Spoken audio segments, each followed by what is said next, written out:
It's Monday, the day after Palm Sunday.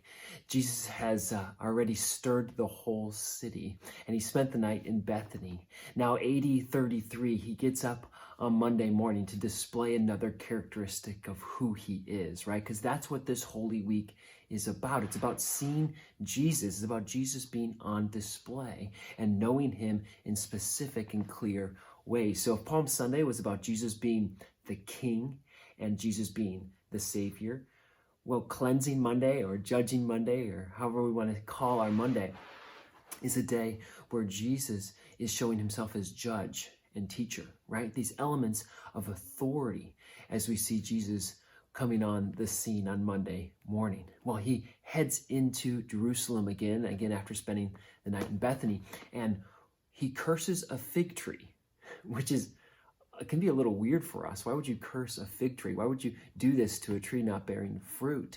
And it's a parable because the fig tree would also represent Israel. It was a symbol that would be closely relied to those people in Israel. So this idea of cursing the fig tree was clearly tied with the cursing or cleansing of the temple, right? So Jesus went to this fig tree, he cursed it because it wasn't bearing fruit, it didn't give him breakfast.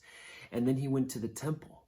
And going into the temple, he drove out the money changers, right? He called it a den of robbers. He actually made a whip, as John would say, to whip them into shape, to say, this is not for your profit. So he comes in judging. He comes in with this authority of a judge.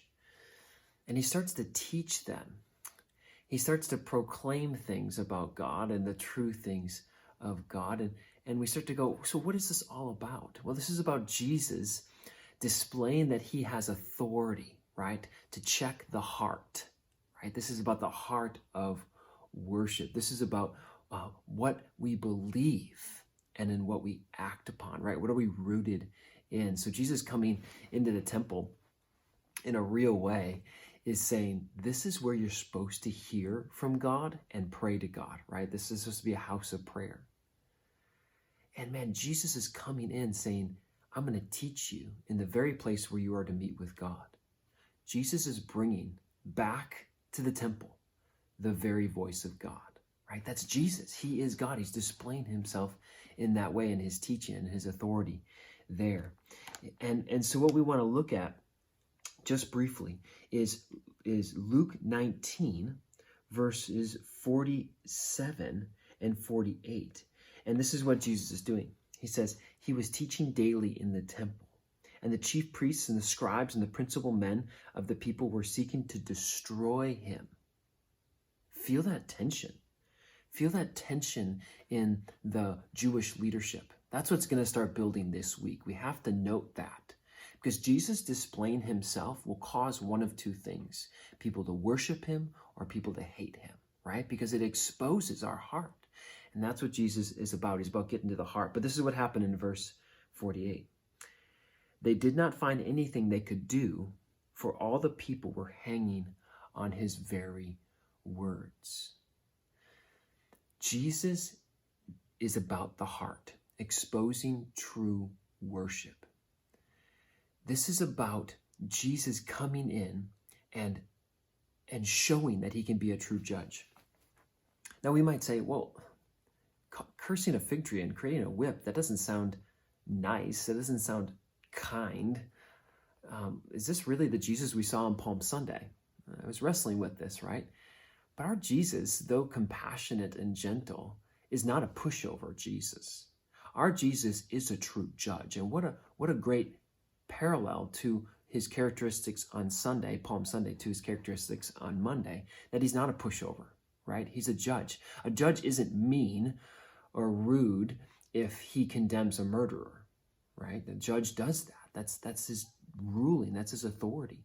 It reminded me in my youth when I stood before a judge after I stole something and did some property damage, standing before a judge, and the judge then made a ruling. He used his authority appropriately and gave me community service hours. I look back at that. I don't think that judge was unkind. I don't think that judge was out of place, but he had true authority in that area.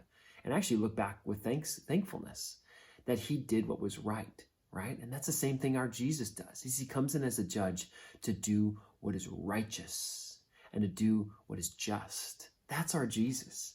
And so he comes in testing the heart. But here's the hard part for us. When Jesus tests the heart in this way, it really exposes us. It really shows us our lack of worship, right? It really shows us, are our lips truly what our heart believes? And I love how Jesus quotes Isaiah when he says, his people honor me with their lips. These people honor me with their lips, but their hearts are far from me. So this Holy Week, this Monday, this is the time when we come to Jesus and we say, Jesus, you're the one of authority. Lord, inspect our hearts. Do a work in us. Lord, we want to be vulnerable to you because it's in that you change our heart back to the heart of worship, back to the true purpose, that we don't worship in vain for our own profit, Lord, but we worship for your glory. We worship to know you and enjoy you in those ways. So this looks like what the psalmist says in Psalm 51, verse 3. He says, for I know my transgressions and my sin is ever before me. Against you only have I sinned and done what is evil in your sight, right? The psalmist is speaking to God. So that you may be justified in your words and blameless in your judgment. Behold, I was brought forth in iniquity, and in sin did my mother conceive me.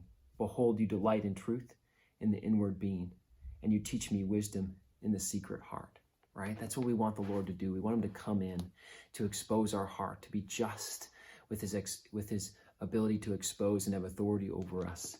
And we want him to teach us wisdom in the secret heart, in our heart of hearts, Lord. Come in and expose and reveal to us what you have this week, because that's what this week needs to be about. This week needs to be about submitting to Jesus and his authority and allowing him to expose in us what he's going to be doing on Friday, what he's going to be having victory over on Sunday. So allow that to stir this week. Allow that to be exposed in your heart as it's been exposed in my heart, that he would cleanse us, he would wash us, and he would restore to us the joy of our salvation. So may Jesus just open our hearts today, and may he expose, but also give us the hope that Friday will come and Sunday is coming.